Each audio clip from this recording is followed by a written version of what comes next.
Hi, everyone. Thank you for joining us on the second episode of the Energy and Climate Leadership Series.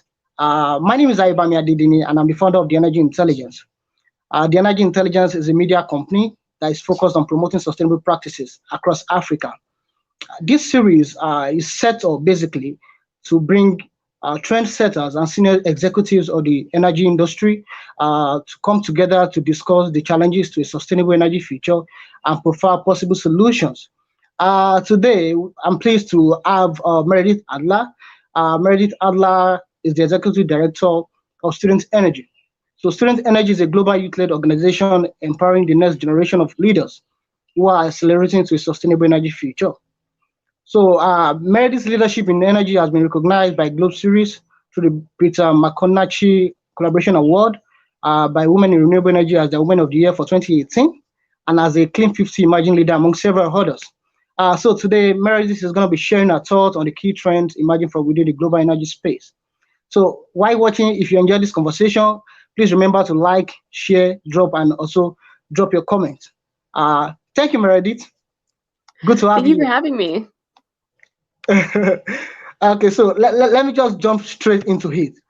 So Meredith, how would you define climate change to someone who doesn't have an idea of what it is?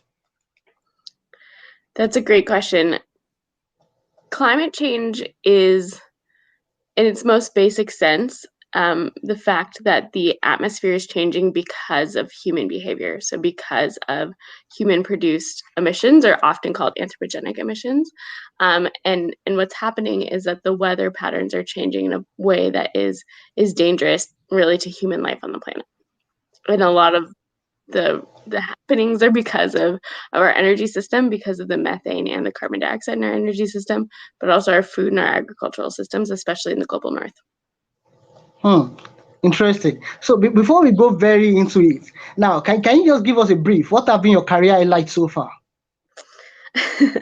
Well, I guess I can tell you a bit of a story about my career. So I went to university. So I actually grew up in the United States. Not a lot of people know that, but I was really disillusioned with U.S. foreign policy, actually, and so I left and I went to school in Canada, to University of British Columbia, and there I was very interested in studying human rights and water rights, but that actually led me to energy. It led me to thinking about energy as an all-encompassing problem that we needed to work on, if we really cared about human rights, or if we really cared about all the other things that were going on with the planet. And so after university, I didn't have a lot of experience in energy, and so I got the first job I could, which was as a communications assistant for a clean energy group that was just starting up. And then slowly after that, I met the founders of Student Energy, and they were looking for someone to take over the organization, so I started with them. So that was 6 years ago. And some of our big highlights have really just been the growing of our student energy network. So we have about 50,000 young people in 120 countries who are now part of the movement, which is so exciting. We've met with tons of different energy CEOs at this point of major companies to talk about why youth are important to the energy transition. We've forged a lot of new ground in ministerial events, getting ministers to listen to young people. And so I think we've really been able to pave the way on why it is that young people are so important to the future of energy and the future of the planet. Interesting. Thank you so much for that. So I observed that so many young Africans are part of the Student Energy network. I'd like to know what attracts them to Student Energy. What do you offer them? What makes Student Energy so attractive? I mean, I think you would have to ask them. But I think what's attractive about it is that we really believe in the abilities of young people. We don't expect you to join and like listen to us talk a lot, or just like take a course. We actually expect you to join and execute on a project. And so I was told by one young African that the difference about Student Energy is that we have really high expectations, but I think it's not just that we, are like a parental force having high expectations for you to get good grades or something. We really expect that young people can lead the energy transition. And I think that belief in young people is exciting to a lot of people. And also, it's a real opportunity to collaborate with a global network. So that network of 120 countries, if you're in our chapters program, you automatically get to go to calls with them every single month. Same with our Leaders Fellowship, you get together. And so it's a really exciting space to really learn about what else is going on in the world and learn about the tools that other young people are using to make a change in their communities. Interesting. So on social media for the past 2 to 3 months, there's this update I've been seeing, both especially on my LinkedIn field. It has to do with a particular report, the Global Youth Energy Outlook. Can you shed more light on it?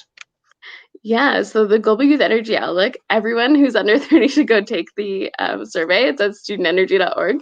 But it's the first report of its kind to map out what it is that young people want from the energy transition from here to 2030. And that's really important because basically what happens in the energy world is different entities like the International Energy Agency or the International Renewable Energy Agency or large companies like DNV or BP produce tons of different outlooks. And so what the outlooks do is they map out the future of energy. But really the important part of this is that they really inform how politicians think about energy. They inform how our governments think about what's a good investment or what type of action should they be taking or what makes them a leader or a laggard in the energy space. But to date, in working with different governments, what we've heard is we understand that young people are upset, so the governments will say, but we don't know what they're asking for. And it's because there hasn't been a report that says this is where young people see the energy future going and this is how they want to contribute. Because I think young people are also getting a bad rap. People think that young people just complain but don't want to take any action themselves. And I think that's absolutely not true. So this report is going to show how it is that young people want to be taking action and really contributing and working with other generations to make that happen and be the data and evidence that governments need to see what young people want from here to 2030. Because if you think about it, if you're 20 years old right now, 2030 is about 10 years away. So you'll be in your 30s, you'll be really well into your career, you'll be a voter, you'll be a consumer. So this is data that governments need to be listening to because right now the data that they're getting is from the energy industry, which is an average age of 55, which no offense to all of you, but they won't be around as long as we will to live out this energy future. So I guess that makes the Global Youth Energy Outlook, that makes it different from all the other reports we've been seeing in recent times. Yeah, it'll be quite different because it'll be really about what young people want. So a lot of the reports are about data and modeling. So it's how many electric vehicles will we have in Europe, or how much solar energy we're going to build, which is all important. That data is important, but it's not. It doesn't represent the views of young people. So this will be a completely different data set. Okay, so there's a difference when it comes to discussing energy in Europe and also discussing energy in, say, Africa, especially in the global south. So at the Energy Intelligence, what we seek to promote is sustainable practices, right? But then we discover that the awareness of sustainable energy is quite low, right? So in your opinion, what do you think we can do to ensure that this awareness, because once people are made aware of a particular problem, the solutions to it might be quicker, right? So how do you think we can encourage conversations around energy sustainability in the global south? That's a great question. So I think what you're doing is really important, raising awareness about it. And it's really a matter of what you can do and what's within your purview of what's possible.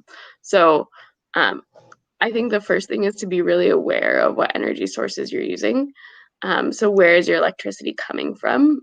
Does your country use coal generators, natural gas, or renewables? And the thing about that is actually that, often how your electricity comes to you, if you have electricity access, it's not up to you, it's up to your government. So that's where it's really important to get politically involved, to the extent that you can, to let your governments know that, what we want is more sustainable energy sources. It does matter to us that coal is happening here, or it does matter to us that there's liquefied natural gas plant that's leaking methane into the community. Like letting your governments know what matters to you is really, really important, because unfortunately a lot of your energy choices are outside of your control.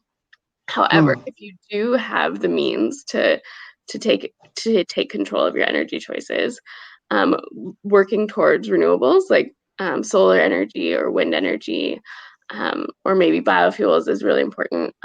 If you're using different cooking fuels in your home, there's starting to be a lot of exciting young startups, especially across the African continent, working on sustainable briquettes and biofuels. So seeking them out and trying to use them, the cost is often not any more than you're already paying for cooking. And then getting together with other people and helping to share this information. If we have a whole great energy system map on our website called at studentenergy.org/map, and it has YouTube videos and all kinds of things that explain different types of energy. Show that to the elementary school teachers where you are. Help your parents understand, help children understand, help your friends understand that there are choices to be made, and that especially when governments are signing a contract on a new coal plant or a new natural gas plant, that plant will exist for 50 years. So thinking about how can you influence people not to lock you into those types of situations. Okay, so in that same line of thought, right? There's this issue when it comes to discussing energy sustainability, especially in Africa, in the sense that Africa is not as developed as Europe or Canada or the United States, right? And these other great economies were developed by fossil fuels. So some believe that this is the time where Africans can also use fossil fuel to also develop their own economy, right? So how do we maintain a balance? How do we achieve a just energy transition? That's a great question. And I think that it's not my place actually to say that Africa should or shouldn't use fossil fuels. I think countries that I've lived in have had a huge amount of privilege because of fossil fuels and fossil fuel extraction. And so, but I would say for young people, there is the opportunity to be more creative about we have this phrase in Canada, walk and chew gum at the same time. So how do you pursue a more sustainable energy future for yourselves and a more prosperous economic future for yourselves at the same time? And it can be done. I think it can be done, but it does take a real shift in mindset as to how you develop economy. And I think there's a really important thing to think about for young Africans especially, is that in countries with the least amount of energy access, you also have, it strongly correlates to a very young median age. So the less energy access often correlates to a very young population. So that means the more resources that we can get to young people to be able to build their own solar businesses, to be able to start understanding the energy system, to be able to start understanding how development funding works, all of those types of things, the faster I think we can move in terms of helping to arm more of the population with the ability to think through these solutions and be part of them. Okay, so imagine this scenario that I'm just hearing about energy sustainability for the first time, right?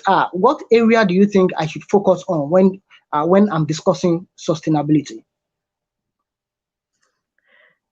I think you should focus on what's important to you. So often people are talking about energy sustainability and it gets confused with, oh, solar panels are this cool technology, or in North America we talk about electric vehicles. Electric vehicles are so cool, like we should just get them. But really that's not the point, at least in my perspective.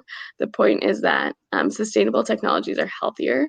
If you know any children that suffer from asthma or other kind of respiratory diseases, often that goes back to your energy source. Often that goes back to coal fire or wood fire or something that's in your environment. So think about, do you care about your family being really healthy? That's a good reason to make sustainable choices. Same with education. Often you can provide cheaper light sources to schools, hospitals, other things that you really care about. And then obviously it's about the future. It's about if you intend to have children or grandchildren, it's about kind of providing for them. And one analogy I like to use is is I work really closely with a group of Indigenous Canadian young people who, whose ancestors have been in Canada for much longer than I have. And their ancestors have this teaching of the 7 generations, thinking forward 7 generations in every decision that you make. And so I would think of it that way. It's what do you want for the next 7 generations to experience? And that's the reason to go for sustainability. I think the technology is cool. It's super fun. It's really shiny. There's the opportunity to make a lot of money off of the distribution of renewable energy. But I think the reason to do it is because you care about other human beings and because you want to make the world better. Interesting. So coming back to the Global Youth Energy Outlook, right? So what next after the report? What are we expecting? Coming out of the report. So we'll be doing the surveys for through May until we hit 50,000 respondents worldwide. So that'll be a big piece of it. And then we'll be wrapping that up into some interim data. And then everyone actually will have the opportunity to also participate in dialogues. So these dialogues will be really informative, but they're small groups. We're hosting 30 of them around the globe. And they're to dive into different topics, just like what we were talking about, like the just transition, these challenging conversations that young people are having across the globe that are very regionally focused.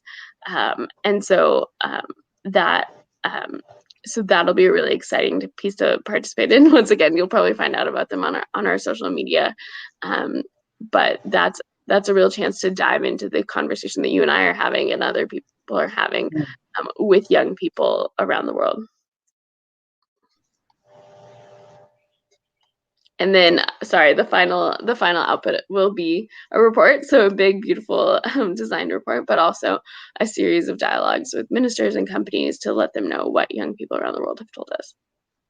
Okay, so the issue of including youth, it didn't start today. It's been here for centuries, right? Where they believe youth don't really have the wisdom, right? So, but in recent times, the noise has been so much more than before, right? That you really need to bring the youth on board, and then not just bring them on board, they should also sit at the table of decision, right? I believe this is part of what Student Energy is trying to do. So what have been your success stories so far? What have you been able to achieve in the past few years of your establishment in bringing the youth to the decision table?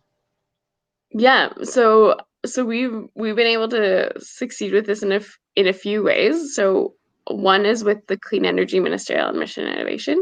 So these are 2 groups that are made up of member countries, 26 different member countries that collaborate on the distribution of clean energy and innovation, so research and development in clean energy. And they had never before had a youth component to anything that they were doing. But we were able to work together with both the Canadian government and then the secretariats of both institutions to bring young people to the Clean Energy Ministerial that happened in 2019. So just before the world lockdown. And it was the first time young people had really been invited into the forum. And throughout the forum, they had the opportunity to meet with all different kinds of ministers to sit at the table and talk about where each institution that's very important for the future of energy should be going. And that was really an amazing moment because even the young people didn't actually get to go to every single meeting that was happening. They're all very orchestrated by different governments, but we kept hearing reports back of the meetings that they weren't in, where people were like, well, in making this decision, what would the young people think? What would the young people think? And just the matter of having them in the building really flipped decision makers' minds around, would the person who was just in my last meeting, who is of the next generation, would they be disappointed in us for having this conversation that way? And I think that's really important. And then we've done other pieces. So we work on youth advisory councils, which is where we work with company or a group of companies to have young people really investigate where a company is going and how they could do better on sustainability or inclusion or justice work. And that has been very interesting as well, because ultimately they often end up in report backs to CEOs or other decision makers at the companies. And it's really eye-opening for decision makers to hear what it is that their next generation of consumers is looking for. And it often changes people's minds as to where their priorities are. And I think, but I actually think the most interesting work that we've been able to do is around what I call intergenerational collaboration. So where we have multiple generations working together to solve a certain problem. So that's a lot of what the youth advisory councils are, but also some of the government work as well, because it is amazing to have the ambition and the drive and the innovation of young people paired with the knowledge of the elders that have come before them who have worked with the system. And so you have young people saying, hey, wait, why can't it be different? Why can't we change how this is happening? You know, we have these values, we want this to happen. And then you have, you know, mentors essentially telling them, well, we've always done it this way, but there was this one time that somebody figured it out to go this way. So maybe you could try it like that. And that often ends up in the most powerful impact that we see, especially with a lot of the young entrepreneurs in our network. Interesting. So I see one of the ways student energy has been able to really penetrate, to my observation, right, is by having chapters across strategic locations. So what are some of the criteria for someone to open a chapter, a student energy chapter? Yeah, so I mean, maybe this is exciting, but the main criteria is enthusiasm. I think what we're looking for is young people who really want to make a change in their community and who really want to learn about energy. Chapters are a really important part of how we build community across the world. And so what we're looking for is a young person who has a strong idea for what they would like to do, and is really open to learning from other people in our network, and contributing. And so all you have to do actually is go on our website to apply for a chapter, and you'll be contacted. Unfortunately, we do run into capacity gaps, so we can't take on everybody at once, but we will work with you on trying to establish a chapter and trying to get it off the ground as much as we can. And yeah, that's really what we're looking for. It's actually not as much about academic performance or other pieces. It's about you demonstrating that you're really interested in making a change in your community, and that you can, and you think that student energy's tools would be a good way to help you do that.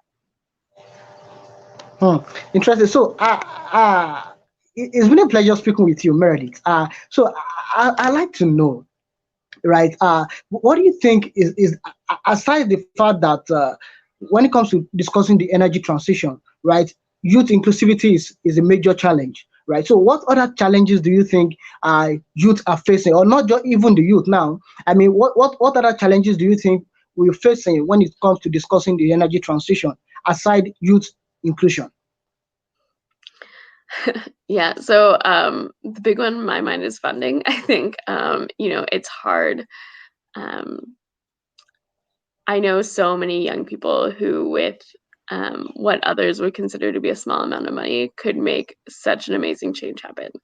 And one thing is that you hear a lot of world leaders talk about, oh, we believe in youth, we care about youth, but ultimately when it comes down to, okay, this young person needs, you know, $2,000 to get their project off the ground.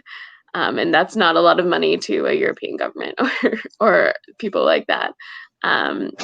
You know, it's nowhere to be found all of a sudden. And I think that's a real problem. I think that governments need to literally be putting their money where their mouth is on some of this stuff, because there are so many things that we could do in a more cost-effective way if we were really trusting young people to be part of delivering solutions. So I think, and that's a personal mission of mine, is trying to figure out how to get more funding towards young people. We can't do it yet, so chapters don't come with funding, but we are trying. And then so yeah, I think access to capital is important. I think I mean, another challenge, despite all of our work on it, is being taken seriously. I think you know, sometimes world leaders will see young people as too dramatic or too invested in the issue, and in my mind, that's the point. Your passion for the issue is a big part of why we need your voice. And so so really helping to bridge that gap and help people be understood and taken seriously is a big thing. And then education. I think that the education system works really well in some ways, but in others isn't really serving to meet the needs, especially of young entrepreneurs or people who want to start their own businesses. And so thinking really critically about how do we get people the real tools that they need to get off the ground and get going, because we have to do a lot of building our energy system by 2030. And that's only 9.5 years away. And in terms of building energy projects, it's not a very long time. So really helping other people to feel the urgency that young people feel, I think, is a big one. I think I've given you 3 different answers, but I could probably. It's really interesting. Just thinking about problems we can solve. So it's really interesting. So I want to come back to you now, Meredith. Why going through your profile some time ago, I see that you've won so many awards, so many things, so many things you've been able to accomplish. I wouldn't say in a short while, but then considering you yourself being a youth and all of that. So how were you able to do this? I understand that the opportunities in Europe or other developed economies is quite different from that of the global South. But despite that, I'm sure wherever there is a will, there's usually a way. So how were you able to do this? How were you able to achieve so much within so little a time? I mean, I will be honest, it was really hard. We're just coming to a point in my life where things are a little bit easier, where we have more staff. But there are a few things that really worked for me. So when I first started with Student Energy, for context, I was the only employee at one point in time. And now we have close to 30 staff people. So we've grown quite a bit, and my life is honestly a little bit easier than it used to be. But in that early phase, when we didn't have a lot of resources, there were a few things that really worked. So one is learning to really talk about my vision for what could happen in the world. Learning to articulate what it was that would change if young people were given a seat at the table, especially in the energy conversation. And I think learning to talk about it very boldly. So for instance, I got there are points of luck and privilege for sure. Like I got a ticket to go to COP21 in Paris, but I realized that all the decision makers were going to be there. And so I literally chased ministers and vice presidents and all kinds of people around with my business card, just like waiting for somebody to talk to me. And my friends laughed. I left COP with 300 business cards to follow up on. Wow. So I just really didn't take no for an answer, and trying to like connect with people and tell them like what I thought we had to offer. And only 5 of those business cards probably turned into anything, but they were the right 5 to kind of get us going. And then I just I think a lot of young people also struggle with, which decision do I make? What do I go after? Will I fail if I do that? And I don't think I had the option to think that way very often. I just felt like I had to make this organization survive. And so instead of pondering it too much, I just kind of went for the opportunities that were in front of me. And I think that was helpful. I think I didn't waste a lot of time. And often, especially in the global north, in the climate space, people can be really critical of like, oh, you should work with this company or you shouldn't work with that company. But ultimately, I didn't feel like I could pick and choose. I felt like we needed to build these programs to help young people everywhere. And so I learned what I could from everybody who was willing to work with us. And I think that learning journey was a big part of what we achieved. And then I think the other piece of it is just like really listening to people. I think I am a good listener. And instead of building programs that I thought would work the best for young people in Africa or what have you, I spend a lot of time like hiring young people to build the programs, listening to them about their journey, like trying to understand what they actually needed, trying to figure out how to get those resources. Because I think sometimes people get a little bit distracted about like, oh, there's grant funding for this or there's this funding for that. But it doesn't necessarily build what it is that your audience really needs. And so I think I stayed super focused on what is it that young people actually need and trying to find the resources for that. And I think that really worked. Wow. It's really an interesting time with you, Meredith. It's really an honor to have you here speak with us. And explain some of the things you've been trying to do, especially with the Global Youth Energy Outlook, and then also the role of youth in assuring a sustainable energy future. Meredith, I'll have to let you go now. But then, dear viewers, if you enjoy this conversation, please remember to like, share, subscribe, and also drop your comments. So thank you once again, Meredith, and we hope to talk soon. Thank you so much for having me. Please enjoy your day. You too. Bye-bye. Bye. Yeah.